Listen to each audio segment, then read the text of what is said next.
Olá, meus queridos amigos aqui do nosso blog do Espiritismo. Estamos retornando a vocês dentro daquela série sobre sonambulismo e hoje vamos falar um pouco sobre sonambulismo, desdobramento no trato da obsessão, da desobsessão. Primeiramente, a gente gostaria de fazer algumas considerações da maneira como, pelo menos, é a nossa percepção. Talvez seja uma maneira um pouco diferente do tradicional, daquilo que as pessoas compreendem, dos processos que são mantidos em muitas das instituições espíritas, as quais eu respeito profundamente. Não cabe aqui nenhuma crítica. Eu mesmo trabalhei em diversas instituições que adotavam os métodos tradicionais e muita caridade, muito amor, muito socorro foi, e sempre será prestado por esses grupos, os quais eu desde já congratulo. Agora, algumas coisas eu particularmente não compreendo na questão da obsessão. Primeiramente, eu não sei qual foi a razão, quais foram as razões que determinaram a retirada do paciente de dentro das reuniões mediúnicas. O que eu quero dizer é o seguinte: a gente observa na obra de Kardec frequentemente lá a pessoa sendo atendida ali, ao vivo e a cores. Dentro da obra de André Luiz, isso está consignado lá perfeitamente, uma reunião mediúnica numa casa espírita, e lá tem todo aquele ambiente e aquelas pessoas que foram designadas para atendimento naquele dia lá sentadas, encarnados dentro da reunião, cada uma com o seu objetivo. Eu percebo que nas reuniões hoje, na maioria das casas espíritas, a coisa se dá da seguinte maneira, né? Em dado dia, né? Bom, depende da instituição, tem umas que tem uma infinidade de trabalhadores, outras nem tanto, mas em dado momento se reúnem numa sala fechada um grupo de médios, de trabalhadores, para realizar uma reunião mediúnica.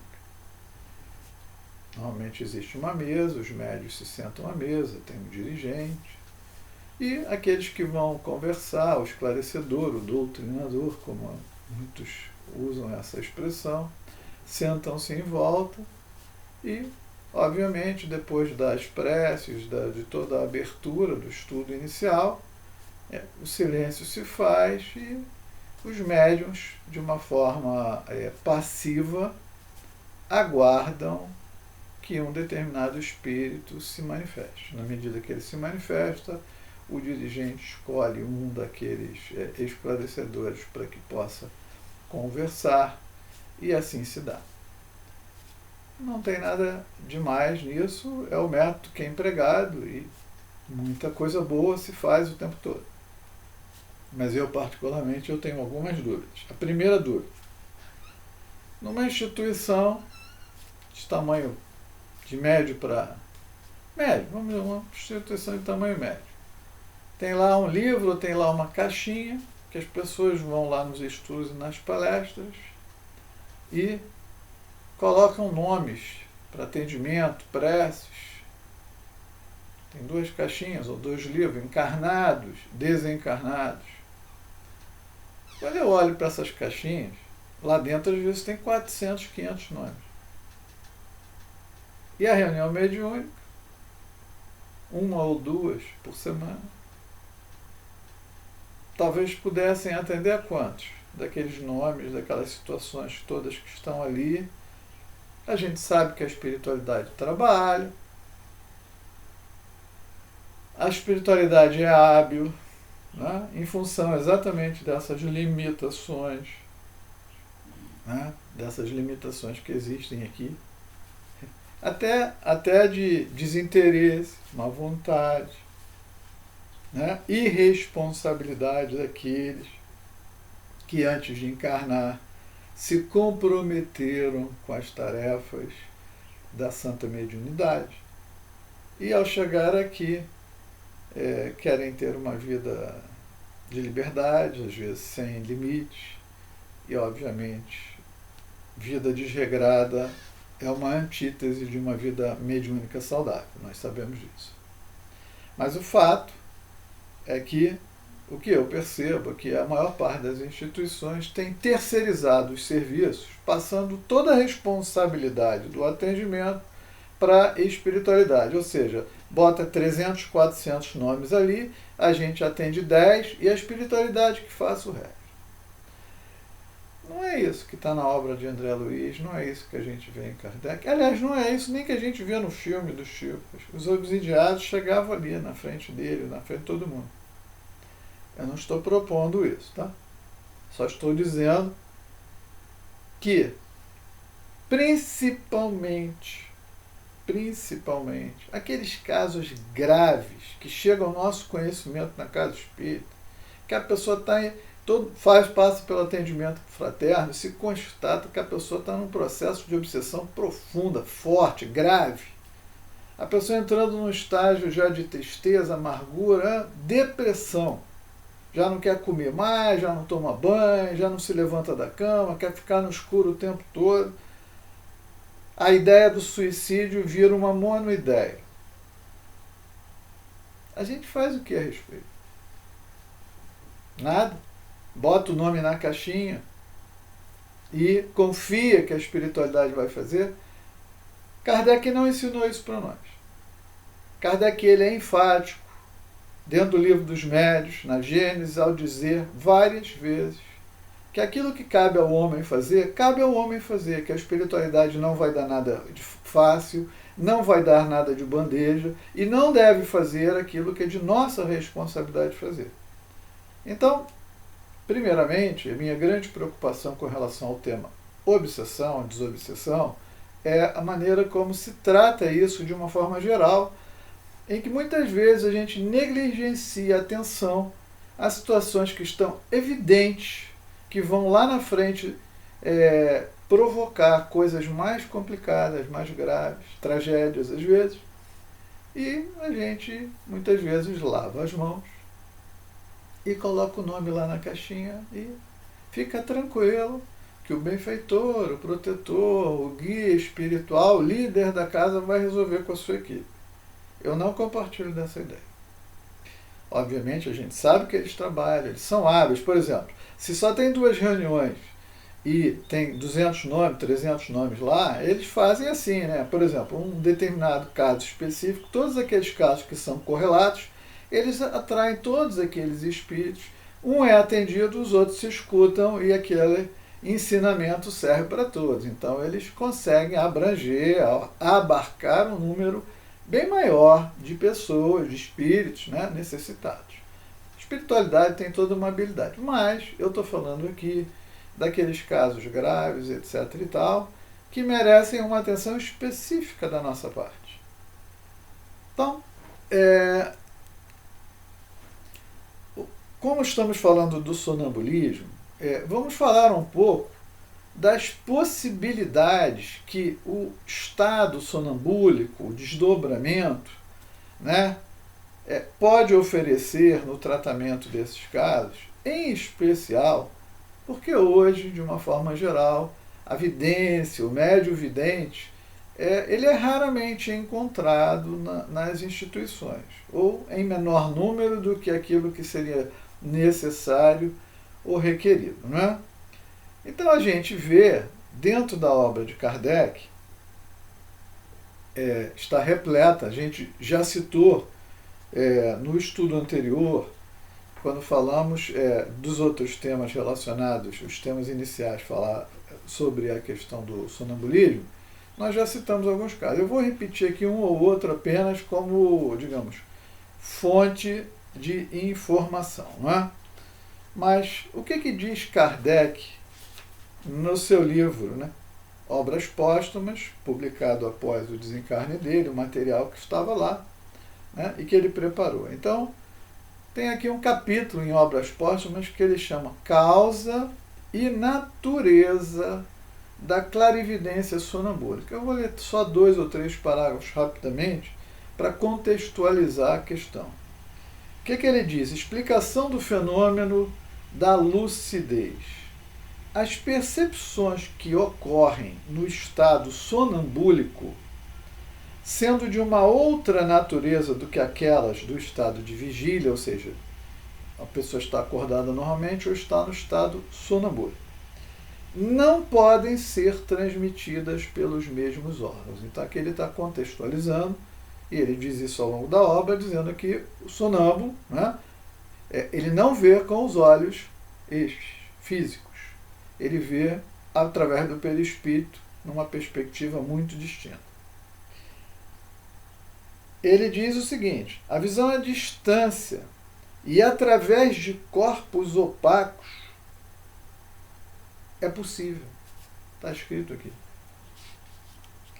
Que ele tem percepções novas, que o sonambulismo, tá? Ele diz assim, é preciso, pois, de toda necessidade admitir, no estado de sonambulismo, o desenvolvimento de um sentido novo, sede de faculdades e de percepções novas que nos são desconhecidas. Kardec está dizendo isso, mas está dizendo o seguinte: o sonambulismo traz na sua essência oportunidades extraordinárias que ele pôde observar, ele está registrando aqui. Ele diz assim, com relação a, por exemplo, a visão à distância. Na visão à distância, o sonâmbulo não distingue um objeto ao longe, como poderíamos fazê-lo através de um binóculo. Não é, de nenhum modo, esse objeto que se aproxima dele por uma ilusão óptica. Aí ele grifa. É ele mesmo que se aproxima do objeto. Então ele está dizendo, tá? E aí ele vem, ele mesmo vai ao lugar, em uma palavra ele se transporta. Então ele está dizendo que um médium, um trabalhador em estado sonambúlico se transporta a qualquer lugar a grandes distâncias. Sim, é a alma que dá ao sonâmbulo as faculdades maravilhosas das quais goza. Depois ele diz assim, né? Só para fechar esse tema, não ficar aqui lendo a obra, né? Que digamos, é o nosso dever de casa de cada dia. Último parágrafo. O sonambulismo nos faz, pois, colocar um pé na vida futura. Ele afasta um lado do véu sob o qual se escondem as verdades que o Espiritismo nos faz entrever hoje. Mas não a conheceremos em sua essência senão quando estivermos inteiramente desembaraçados do véu material que a obscurece nesse mundo. Ele está dizendo o seguinte, que o estado sonambúlico dá ao espírito uma liberdade próxima da sua condição de espírito desencarnado, livre da matéria. É sobre isso que a gente quer falar, a partir de agora, de como podemos usar isso no trato da questão da obsessão. Obviamente, a gente sabe que o sonâmbulo, ele já disse, eu já contei isso aqui, né? No Livro dos Médiuns, no item 167, ele fala sobre a possibilidade da vidência em estado sonambúlico. Fala também no item 172 do Livro dos Médiuns, ele fala dos médiuns sonâmbulos e de todas as suas possibilidades.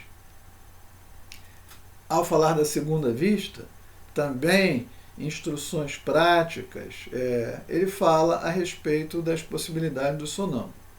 Mas, então, no nosso ponto aqui, o que o sonambulismo permite como elemento de ajuda no trato das obsessões?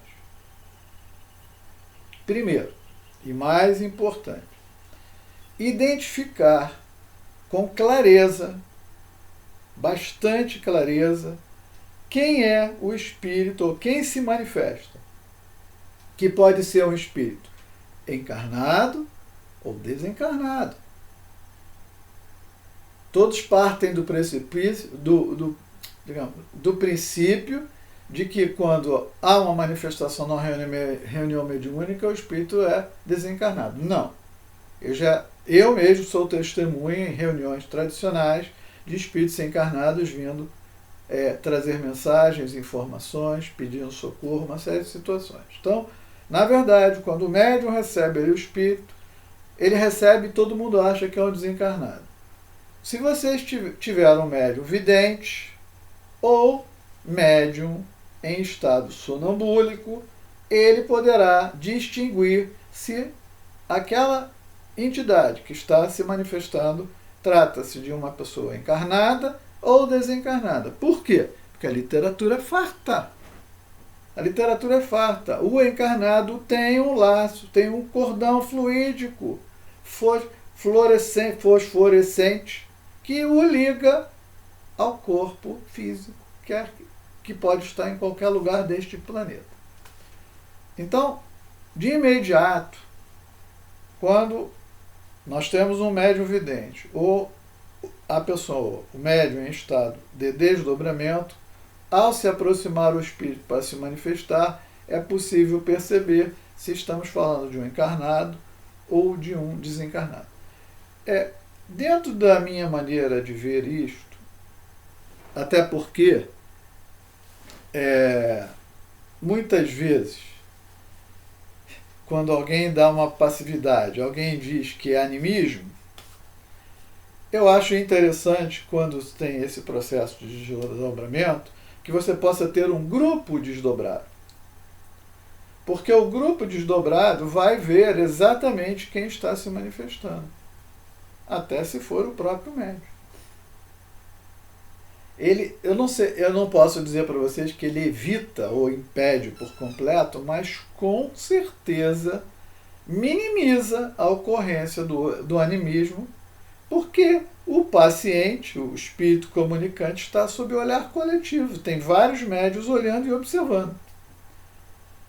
Kardec pergunta no Livro dos Médiuns, no item 223.3, como distinguir se o espírito que responde é o do médium ou se é de outro espírito. Ele tinha essa preocupação, porque várias vezes era questionado. Não, quem está dando essa resposta é o próprio médium, quem está falando é o próprio médium. No estado sonambúlico, é possível observar isso pela mera observação do cordão. Bom, esse é um assunto largo que a gente vai só dar umas pinceladas, né? Obviamente que o estado sonambúlico, ele permite ao espírito visão, uma visão especial, visão à distância, deslocamento. Os próprios fenômenos de transporte se dão prioritariamente através de médiuns em estado sonambúlico. No Livro dos Médiuns, se alguém tem dúvida, lê lá no item 99, fenômeno de transporte. Este fenômeno, isso é Kardec, apresenta uma particularidade bem característica, a de que alguns médiuns só o obtêm em estado sonambúlico, e se explica facilmente porque o sonâmbulo apresenta um desprendimento natural, uma espécie de isolamento do espírito e seu espírito em relação ao corpo, que deve facilitar a combinação dos fluidos necessários daquele que está em estado sonambúlico, encarnado, junto com a espiritualidade desencarnada, para, através de uma série de fluidos, envolver aquilo e fazer o fenômeno do transporte. Por que eu estou falando isso? Porque muitas das obsessões envolvem magias, envolvem trabalhos, energias. E como é que você retira uma coisa que está enterrada lá no cemitério? Como é que você retira uma coisa ou outra? O fenômeno do transporte, as instituições que trabalham com isso, elas sabem como fazer.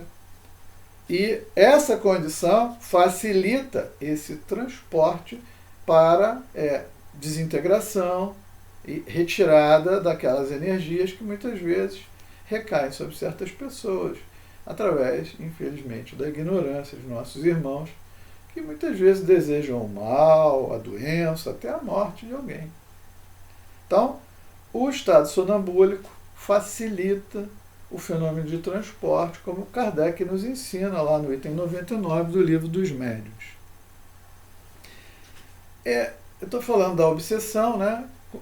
Expliquei aquela situação em que estão lá os médios aguardando a chegada daquele ou daqueles que a espiritualidade selecionou para atendimento naquele dia, naquele horário, naquela reunião. Mas Kardec, no livro dos médios, ele não falou do tema autoobsessão. Ele falou da obsessão simples, da fascinação. Inicialmente ele falou possessão, depois ele trocou o termo para subjugação. Mas, em obras póstumas, ele aborda essa questão, porque os anos se passaram e ele observou, e ele tinha registro sobre isso. Então, o que ele diz no item 58 de Obras Póstumas? Ele diz assim: é necessário dizer também que se acusam frequentemente os espíritos estranhos de danos dos quais são muito inocentes. Aí ele completa: certos estados doentios e certas aberrações que se atribuem a uma causa oculta, por vezes, devem-se simplesmente ao espírito do próprio indivíduo. Frequentemente pode ser-se obsessor de si próprio. Aí ele criou a auto-obsessão. Como que alguém faz o diagnóstico? Como é que se percebe que é um processo de auto-obsessão? Numa reunião em que está todo mundo escuro, que o médium recebe passivamente um espírito, como ele vai saber que ali, quem está falando ali, é uma personalidade, uma vivência passada, uma ou várias vivências passadas de um indivíduo que está sob um processo de obsessão? Como perceber que se trata de uma auto-obsessão? O médium desdobrado, ele verá o cordão ligando aquela entidade que está ali se manifestando, que não é um espírito, é uma personalidade de um espírito, e ele vai ver até onde aquele cordão leva, e ele vai ver a quem conecta. Ele observará que conecta a um encarnado. Então, o sonambulismo, o estado sonambúlico e a sua capacidade de vidência dão instrumentos muito interessantes no trato da questão da obsessão e da auto-obsessão, né?